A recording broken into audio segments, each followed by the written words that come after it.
ছোটবেলা আমরা শুনতাম ডুমুর ফল খেলে নাকি মানুষ পাগল হয়ে যায়। আপনারা শুনছেন? এরকম অনেক আজে বাজে কথা কিন্তু আমরা ছোটবেলা শুনেছি, যেগুলোর ভিত্তি নাই। বলা হতো পরীক্ষার দিন সকালে কেউ যদি ডিম খেয়ে যায় তাহলে পরীক্ষা নাকি ডিম পায়। এটা ভুয়া কথা, ডাহা মিথ্যা। আমি সব সময় ফাইনাল পরীক্ষার দিন সকালে ডিম খেয়ে যেতাম আর পরীক্ষা দিয়ে ফার্স্ট হয়ে যেতাম। এজন্য ডিম খেয়ে গেলে কেউ ডিম পায় না। আমরা বিশ্বাস করি খাইরিহি ওয়া শাররিহি মিনাল্লাহি, ভালো হোক মন্দ হোক করে কে? আবার ছোটবেলায় বলা হতো ওষুধ খাওয়ার সময় বিসমিল্লাহ করবি না, কারণ বিসমিল্লাহ বললে বরকত হয়, তোর রোগে বরকত হয়ে যাবে, মানে তোর রোগ বেড়ে যাবে। কি ডাকাত, ভুয়া কথা। সব ভালো কাজের আগে বিসমিল্লাহ। অবশ্যই আপনি ওষুধ খাওয়ার আগে বিসমিল্লাহ পড়বেন। কি পড়বেন? আবার অনেকের মাথার চুলের মধ্যে 2টা গিঁট থাকে, আছে না নাই? 2 গিঁট থাকলে কয় তোর 2 বিয়া, 3 গিঁট থাকলে 3 বিয়া, গিঁট নাই কয় তোর বিয়া নাই, আছে না নাই? এগুলো মুসলমান বিশ্বাস করতে পারে? মুসলমান বিশ্বাস করে একজনকে, তিনি কে? অনেক স্বামী হার্ট অ্যাটাক করে স্ত্রীর কারণে, জানেন? ঠিক কিনা? ওই কয় ঠিক, সবাই ভুক্তভোগী। কমন পড়ে গেছে। কানের কাছে এসে বেশি বেশি ঘ্যান ঘ্যান করেন না। ঘরে ঢুকলেই চাল নাই, ডাল নাই, এটা লাগবে ওইটা লাগবে, ছেলের ওইটা লাগবে। আস্তে আস্তে 2 পক্ষরেই বললাম, স্বামীরাও সালাম দিবেন, স্ত্রীরাও দিবেন। সালাম মানে শান্তি, তো ঘরটারে শান্তি দিয়ে ভরে দিবে কে? যারা সিরিয়াল দেখে, সিরিয়াল দেখার প্যারা আছে না একটা? 9টায় সিরিয়াল শুরু হবে, 8:30 থেকে প্যারা ওঠে। কথা কন, আমার সিরিয়াল শেষ হয়ে গেল, সব কাজ বাদ দে, তাড়াতাড়ি টিভির সামনে বস, আছে না নাই? আরবিয়ানরা আরবিতে বললে ইন্ডিয়ানরা বুঝে না, ইন্ডিয়ানরা হিন্দিতে বললে ইংরেজরা বুঝে না, চাইনিজরা মান্ডারিনে বললে কেউ বুঝে না। চিয়াং ফিয়াং জিয়াং, এগুলো হচ্ছে চাইনিজ ভাষা। ইয়াং শিয়াং দিয়ে যখন কথা বলে কেউ বুঝে না। প্রথম মাগরিবের সালাত পড়ে আমি প্রথম নিগ্রু মানুষ আবিষ্কার করলাম। এর আগে কোনোদিন কালো মানুষ দেখি নাই। সালাম ফিরে ডানে দেখে এক নিগ্রু, বায়ে দেখে আরেক নিগ্রু। আমি মনে করছি কেরামান কাতিবিন। এই নিগ্রু দেখে আমি দিছি দৌড়। সবাই কই দৌড়ান কেন? আমি বললাম এরা কারা? আমারে বলা হলো এরা আপনার বন্ধু। এরা কি? এই কালো লোক নাকি আমার বন্ধু। বললো 5 বছর এই নিগ্রুদের সাথে আপনার থাকতে হবে।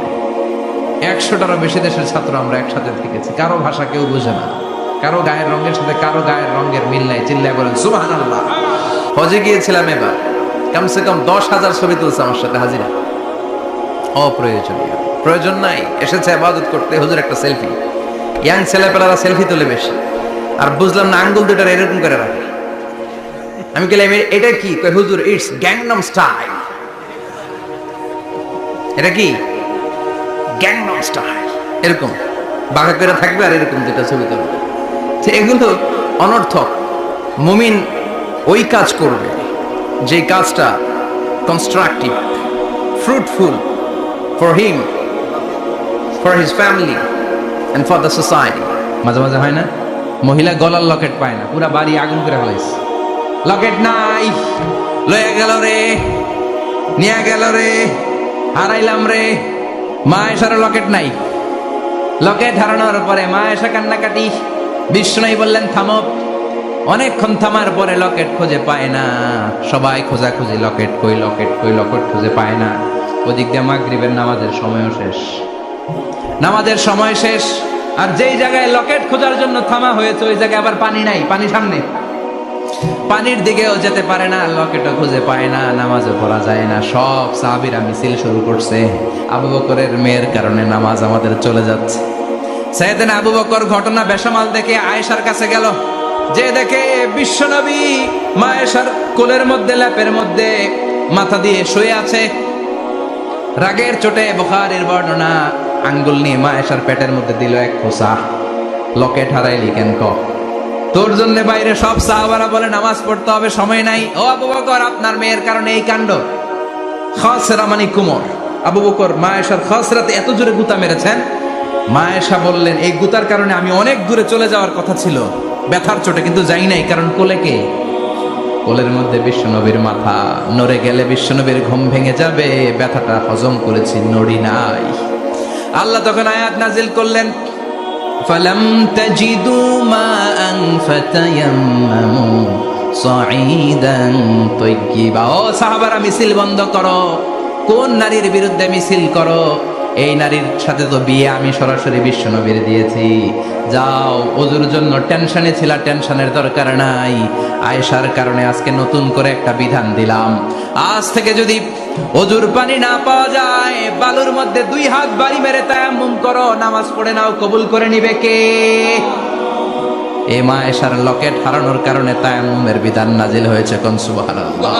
অনেক ডাকা আইতাছে, মেয়ে হইলে অখুশি হয়, ছেলে হইলে পাড়ার সবারে জিলাপি খাওয়ায়, পাড়ার সবারে মিষ্টি খাওয়ায়, মেয়ে হইলে কিচ্ছু খাওয়ায় না, আছে না নাই? কিন্তু আমরা মেয়ে হলে খুশি হব। কার কার প্রথম সন্তান মেয়ে? হাত তোলেন। 1 জন, 2 জন, 3 জন। প্রথম সন্তান মেয়ে কার? হ্যাঁ, অনেকে আছে তো মাশাআল্লাহ, আপনারা অনেক বরকতময়। আলহামদুলিল্লাহ, হাত নামান। আমারও প্রথম সন্তান মেয়ে, তিনটাই মাইয়া, জান্নাত একটা আমার দিয়া, তার মানে 3 জান্নাতের মালিক। মাশাআল্লাহ, আল্লাহ বাইরে তুমি কবুল করো। বিয়ে করলে পুরুষ মহারণা পাবে না, দিবে, কিন্তু আমরা এতগুলা টাকা নিয়ে আসি, ডাকাইত আছে না নাই? সারা জীবন মেয়েটার লালন পালন করলো, একটা মেয়ে হলো একটা বাবার কলিজা, মেয়ে দিয়ে দিল মানে বাবা কলিজা ছিঁড়ে দিল, আর কি চাস? ডাকাত, ফকির কোথাকার। খবরদার, বিয়ের মধ্যে 1 টাকা যদি তুমি যৌতুক খাও, কিয়ামতের দিন আল্লাহ তোমারে ছাড়বে। যৌতুকের সাথে ইসলামের কোনো সম্পর্ক জন্য কলবের মধ্যে আল্লাহর জিকির বসাতে হবে। কি বসাবেন? নাকি আয়না? অনেকে আয়না বসাতে চায়, বসায় না? কি বলে? আয়না বসায় দে মোর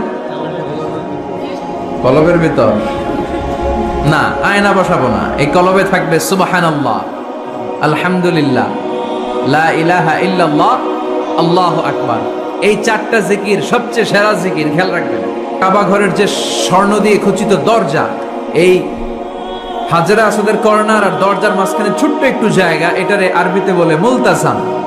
সাহাবারা এই জায়গাটার সাথে লেগে থাকতেন, পেট লাগিয়ে, গাল লাগিয়ে, চোখ লাগিয়ে, মুখ লাগিয়ে কাঁদতেন আর দোয়া করতেন। আর এই জায়গায় পেট লাগিয়ে, শরীর লাগিয়ে দোয়া করলে ওই দোয়া আল্লাহ ফিরিয়ে দেয় না। কিন্তু ওই জায়গায় দোয়া করার চান্সও এত সহজে পাওয়া যায় না, ধাক্কা ধাক্কি যুদ্ধ করতে হবে আপনাদের। তো এক মাওলানা চান্স পাইছে ওইখানে, অনেক ধাক্কা ধাক্কি করে, খাইয়া দেয়া শক্তি কইরা ধাক্কা ধাক্কি, পাকিস্তানি পাঠানি যেগুলো আছে, 8-10টা পাঠান একসাথে দাঁড়ালে ওগুলার জ্বালায় কিছুই করা যায় না। এইভাবে তাকাইতে হয় ওদের দিকে, তাকাইলে তো টুপি পরে যাবে পিছনে, ইয়া উঁচু লম্বা। তো এই মাওলানা অনেক ধাক্কা ধাক্কি করে কোন রকম ওই মুলতাজামে হাত লাগাইতে পারছে। এখন আবার তো আরেক ধাক্কায় কই যে চলে যাবে কোনো হিসাব নাই। তো সেইখানে দাঁড়াই আল্লাহর কাছে দোয়া করছে, যেহেতু এই জায়গায় দোয়া করলেই আল্লাহ কবুল করে, এখন কয়টা চাবে আল্লাহর কাছে, সময় তো নাই।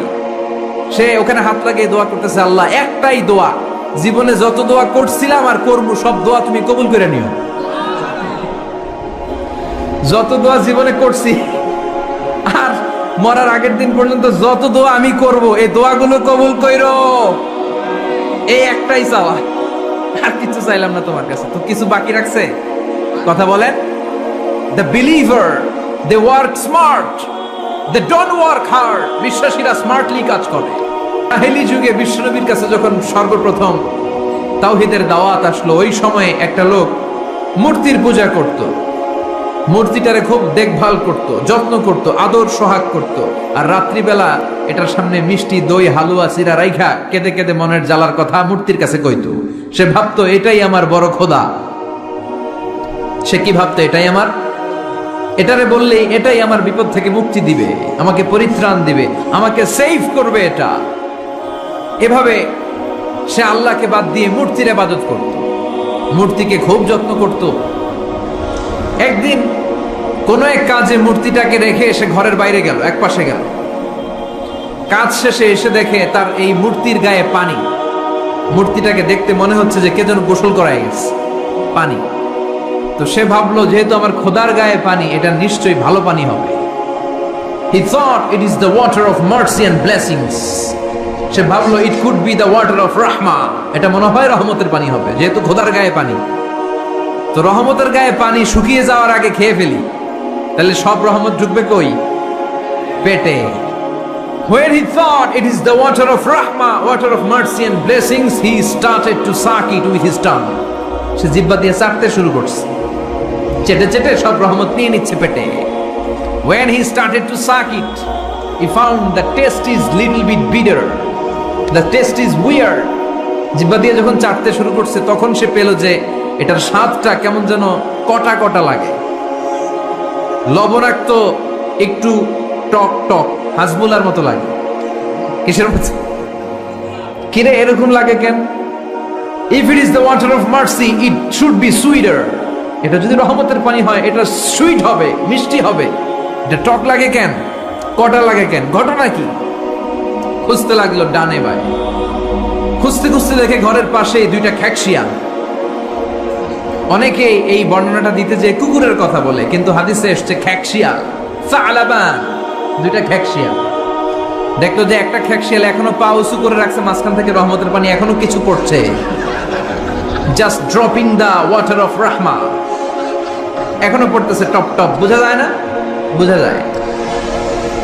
টনক নড়েছে তার ঘুমন্ত বিবেক এবার জেগেছে। এবার সে চিন্তা করলো, হায় হায়, এতক্ষণ ভাবছি রহমতের পানি, এখন দেখি কুত্তার মুত, এখন দেখি খ্যাকশিয়ালের পেশাব। সর্বনাশ, কি করলাম এতটা বছর, এত টাকা, এত পয়সা, এত আদর সোহাগ যত্ন এটারে দিলাম, কি দিল তার বিনিময়ে সে আমাকে? যে একটা খ্যাকশিয়ালের পেশাব থেকে, কুকুরের পেশাব থেকে নিজের বাঁচাতে পারে না, সে জাহান্নামের আগুন থেকে কিয়ামতের দিন আমারে কেমনে বাঁচাবে? দৌড়ে দৌড়ে বিশ্বনবীর কাছে এসেছে, এসে বলল, আব্দুল্লাহর বেটা মোহাম্মদ, এতদিন ভাবছি এটা খোদা, এখন দেখি হুদা। হুদা হুদা এটার পিছনে ঘুরছি, এটার কোনো পাওয়ার নাই, সব পাওয়ার আছে একজনের। চিল্লায় বলো, তিনি কে? আর এটারে ডাকতে চাই না, তুমি আমারে পড়ায় দাও লা ইলাহা মুহাম্মাদুর